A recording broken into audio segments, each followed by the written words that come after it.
If there's one writer over the last few years that has just plain out impressed me in terms of his improvement, it's Jeff Lemire. The body of work that this man has been able to put together in just the span of about 2 years alone is insane. Titles such as Descender and Black Hammer, which I will not be covering here because, let's face it, I've covered Black Hammer enough on this channel, are incredible stories with amazing universes. And while he certainly has been doing incredible work, I do feel at times that Jeff Lemire does not get the recognition he deserves. Today we're going to be taking a look at 4 of Jeff Lemire's best books. Ladies, gentlemen, and others, let's do this.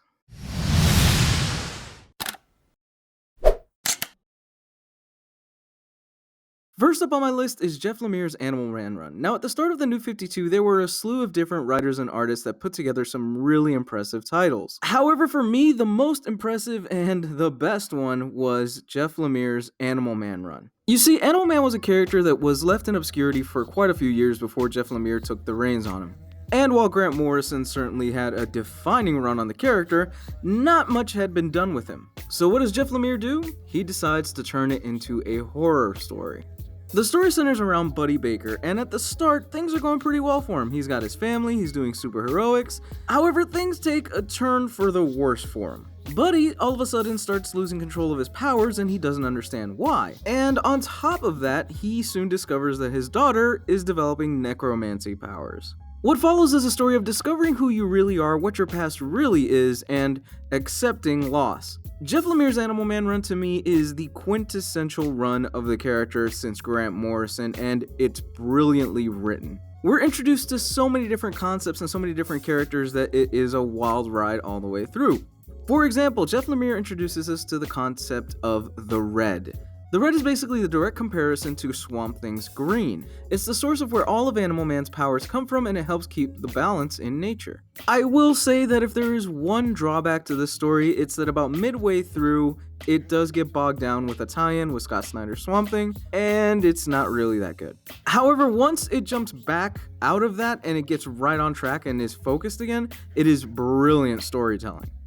The art duties for the first 9 issues are handled by Travel Foreman, and wow! Unfortunately, Foreman didn't stay long on the book, and Steve Pugh ended up taking over. Now, Pugh is no slouch either. He does a great job.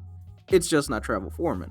So with the Halloween season rolling around and you're looking for something that is very much influenced by body horror, this is a book that you have to pick up. Or even if you've just finished Grant Morrison's legendary run, you can jump into this and you'll be perfectly fine. If you're a post-apocalyptic junkie and you love things like Mad Max, then Sweet Tooth is your bag. Sweet Tooth is a story that centers around a young boy named Gus. What makes Gus special is that he is a hybrid in this world. You take one look at him and he's got horns and he kind of looks like a deer.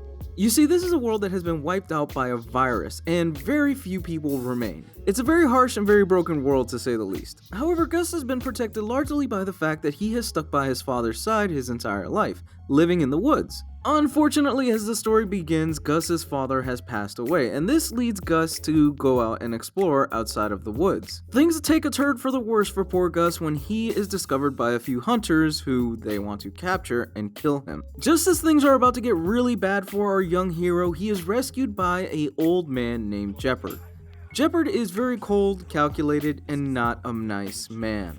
Jeopard is very cold, calculated, and not a nice man. However, Jeopard does agree to take Gus to a place called the Sanctuary.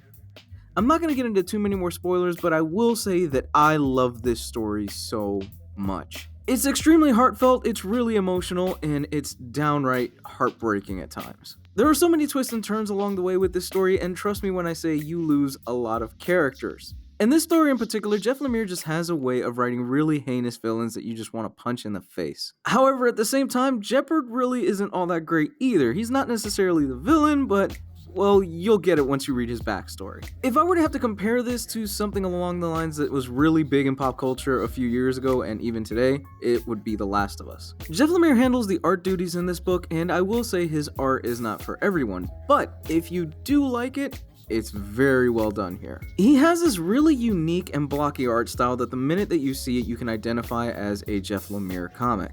If for whatever reason you have not read his Sweet Tooth comic, I urge you to do so immediately. The third pick on my list is Essex County. Essex County is a beautiful black and white comic that tells the story of these different people that live in this small town. It's very much a slice of life story, and you see all these different perspectives, and sometimes they even cross over. The thing that's brilliant to me about Essex County is that in just a few short pages, Jeff Lemire is able to really wrap you in and grab you into this world. Centering around three different people, a young boy, an elderly man, and a nurse, this is comic perfection at its best. My favorite story in this is the second one, involving an old man where he is reflecting back on his life and what ended up leading to him and his brother never communicating again. It's a gut-wrenching story that pulls at your heartstrings, and when you do discover what happened to this old man, it will make you cry.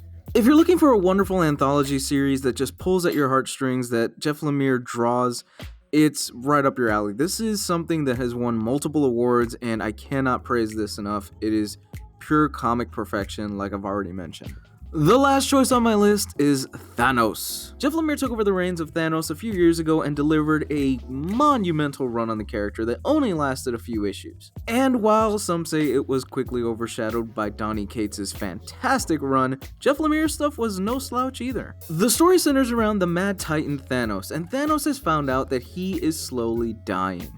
Basically, he has the equivalent of a form of cancer. Thanos has returned back to the cosmos, and he discovers that his entire empire has been spread across the galaxy. His goal? To cure himself and to rebuild what was once his. However, word has gotten out across the universe that Thanos is very sick. On top of all that, Thanos' son Thane has now apparently come into power, and he's starting to put together his own band of killers. This is a Thanos story that is absolutely badass. I love this story so much, and when you see Thanos and Thane finally duke it out, it's wonderful. What's great about this is that Jeff Lemire understands the character of Thanos. He isn't seeking to redeem the character, he's simply seeking for you to understand him. And as you can imagine, this being a Thanos comic, along the way you run into a slew of different characters. Mike Deodato handles the art duties in here, and it is beautiful, absolutely beautiful. He draws a mean-looking Thanos. There are so many different high moments in this short-lived Thanos run that I honestly would have loved to see Lemire keep going with it. However, because he did leave the book, we did get the monumental Donny Cates run, so I can't complain too much. If you are looking for a place to start reading Thanos and you have absolutely no clue, or you finished Infinity Gauntlet, or you watched Endgame, here is where you can start. That's it, folks. Thank you so much for checking out my videos. If you want, you can subscribe to me on Patreon, and of course, that is always appreciated. $5 a month helps out the channel. If you want to get a hold of me, Twitter is located in the description below, and of course, all these books, you can get them on Amazon through my links. If you use the links that I have provided you in the description, I get a cut of the profit. Doesn't come out of your wallet, comes out of Amazon's. Let me know down below what your favorite Jeff Lemire comics are. I'd love to hear back from you. Have a great week. Bye.